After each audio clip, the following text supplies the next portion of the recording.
Un año después de la victoria en la Batalla de Puebla, el 17 de mayo de 1863, después de un sitio de 62 días, la ciudad de Puebla fue tomada por los franceses.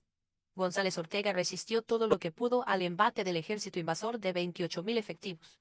Además del repique de campanas de las iglesias de la capital poblana, el comandante en jefe del ejército invasor, Federico Forey, fue recibido en la catedral bajo palio y con un Te Deum.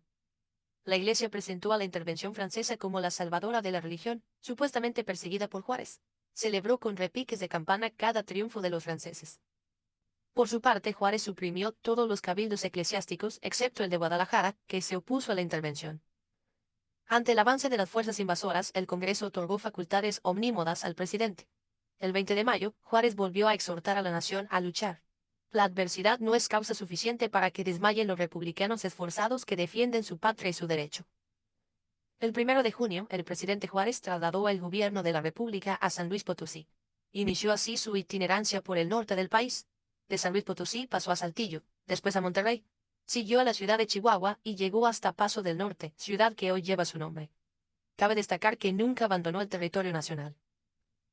Llevó consigo los documentos que consideró más importantes para la nación y que puso a resguardo en Chihuahua. Justo Sierra y Alfonso Reyes escribieron que la soberanía de México iba en ese pequeño carruaje por el norte del país. El gabinete se fue reduciendo desde 1863 hasta el triunfo de la República en 1867. Solo quedaron 3 ministros: Sebastián Lerdo de Tejada en Relaciones Exteriores y Gobernación, José María Iglesias en Hacienda y Justicia, Fomento e Instrucción Pública, e Ignacio Mejía en Guerra y Marina. Este último acompañó al presidente hasta su muerte. El 10 de junio el ejército invasor hizo su entrada triunfal en la capital. Fue recibido con guirnaldas por los capitalinos como los había instruido el clero desde el púlpito. Eran los supuestos salvadores de la religión católica. El general Forey organizó un gobierno provisional llamado Regencia, integrado por Juan Nepomuceno Almonte, el arzobispo de México, Pelagio Antonio Labastida y Dávalos, y José Mariano Salas como propietarios, y el obispo de Tulancingo, Juan Bautista Ormaechea, y J. I. Rascón como suplentes.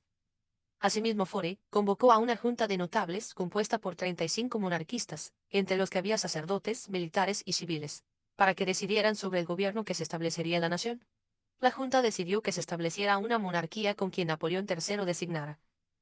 El historiador Martín Quirarte consideró que difícilmente se puede encontrar en la historia una abdicación semejante de la voluntad de unos ciudadanos al entregar su patria. Los franceses procedieron a incautar las propiedades de los opositores a la intervención y organizaron cortes marciales para ajusticiar a civiles y militares republicanos. En este contexto, Forey hizo unas declaraciones que dejaron estupefactas a las autoridades eclesiásticas. Declaró que el emperador de Francia vería con buenos ojos que se estableciera la libertad de cultos, principio de todas las sociedades modernas. Anunció además que no se molestaría a los adjudicatarios de los bienes nacionalizados del clero por el gobierno juarista. La Iglesia había apoyado la intervención francesa para que se derogaran todas las leyes de reforma dadas por Juárez. Se habían opuesto a las leyes reformistas anteriores a la Constitución de 1857, como la Ley Juárez. Labastida, entonces obispo de Puebla, había financiado el levantamiento de Antonio Haro y Tamariz para derrocar al gobierno liberal.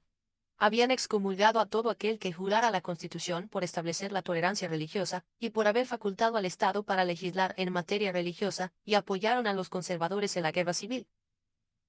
La Iglesia auspició la intervención justamente para que se derogaran las leyes de reforma, se le regresaran sus bienes y se restableciera la religión católica como única sin tolerancia de ninguna otra religión.